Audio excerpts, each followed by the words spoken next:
കഴിഞ്ഞ മാസം 26-നായിരുന്നു പലചരക്ക് കടയിൽ സാധനം വാങ്ങാനെത്തിയ 11-കാരിക്കെതിരെ കടയുടമയായ രവീന്ദ്രൻ ലൈംഗികാതിക്രമം നടത്തിയത്.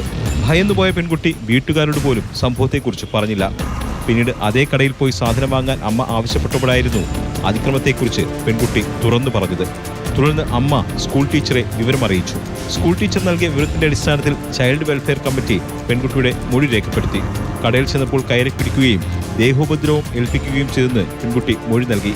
ഇതിന്റെ അടിസ്ഥാനത്തിൽ കേസെടുത്ത തഴിയിട്ടപ്പറമ്പ് പോലീസ് കടയുടമയായ രവീന്ദ്രനെ അറസ്റ്റ് ചെയ്തു.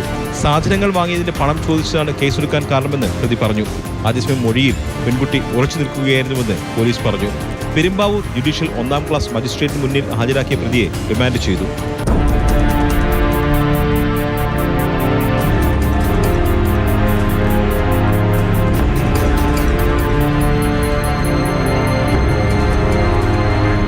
മാതൃഭൂമി ന്യൂസ്, കൊച്ചി.